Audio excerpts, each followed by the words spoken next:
इधर अल्लाह के नबी सल्लल्लाहु अलैहि वसल्लम को इनपुट मिल चुका कि 1000 का लश्कर मदीने में आ चुका है, बदर के करीब आ गया, पड़ाव डाल चुका।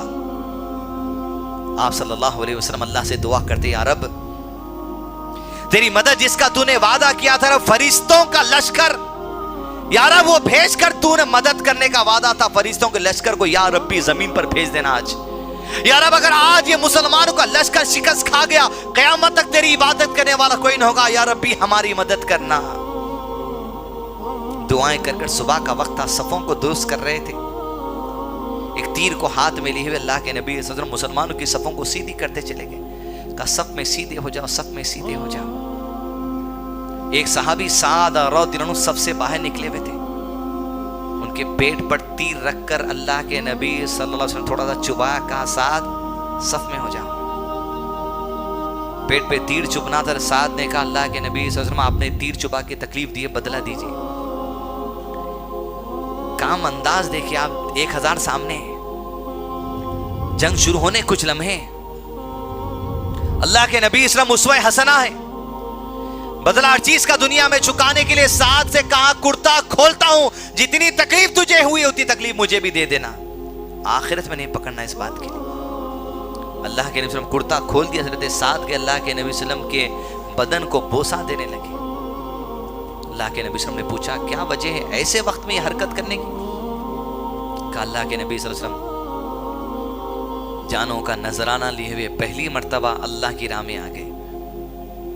मुझे डर है शायद इस जंग के बाद आपसे फिर कभी मुलाकात हो सके या ना सके, लिहाजा मैं चाहता हूं अगर मेरी आखिरी मुलाकात है तो मुझे मुलाकात ऐसी हो कि मेरा बदन आपके बदन से लग जाए। अल्लाह के नबी वसल्लम ने इनकी इस मोहब्बत को देखकर दुआ खैर की।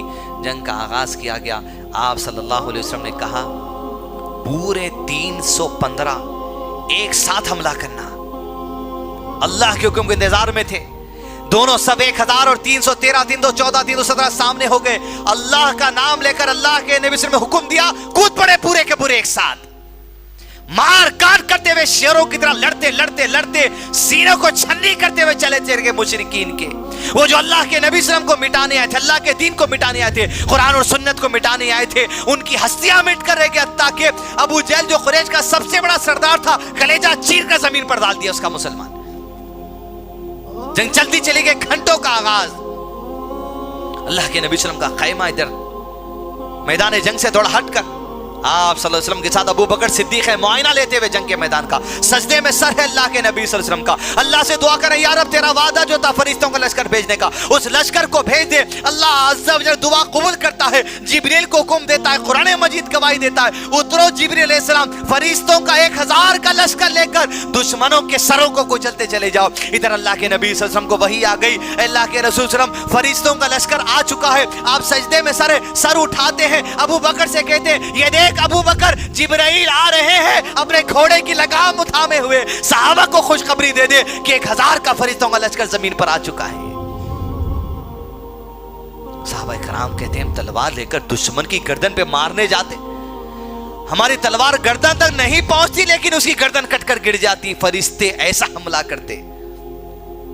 अजीज दोस्तों, देखते ही देखते मुसलमानों की जमात ने बदर की इस जंग अजीम में फतेह हासिल कर ली। इस्लाम का सबसे फैसला कुन मार्का। छोटी सी जमात जिसको समझ रहे थे लोग कमजोर समझ रहे थे, अल्लाह अज़्ज़ा व जल ने ऐसा उठाया। मुशरिकीन मक्का व कुरैश की जमात जिसकी इज्जत दुनिया भर के अंदर थी, दुनिया भर में बात पता चल चुकी थी, वो मोहम्मद जो हज के दिन आने पर दावत देते थे सल्लल्लाहु अलैहि वसल्लम, उनको उनके साथियों को कुरैश ने निकाल दिया मक्का के बाहर। पूरी दुनिया में जितनी इज्जत थी सारे जलील होकर रह गए। बदर में हार के बाद 70 लोगों को कत्ल कर दिया बदर में मुसलमानों ने उनके, और यहां से पासा पलट गया। मुसलमानों की इकोनॉमिकल पोजीशन मजबूत होने लगी। जब देखे कि मुसलमान छोटी सी जमात 1000 को शिकस्त दे चुकी है, मुसलमानों का दबदबा बन गया। छोटे छोटे कबीले वाले मुसलमानों से दोस्ती करने लगे। जैसा अमेरिका की गोद में छुप जाते, देखिए जरा उन्हें नया बम बनाते वहां चले जाते, इन्हें नहीं जुड़ जाता, नाटो बन जाती। वैसा मुसलमानों का इकोनॉमिकल, फाइनेंशियल और मिलिट्री पोजीशन मजबूत होने लगा। यहां तक के 1 साल गुजरा, सामान बचा के चले गया था अबू सुफियान, चले गया था ना। अबू जहल जबरदस्ती आया था, तलवार के जोर से फैला इस्लाम, तलवार लेके तुम आए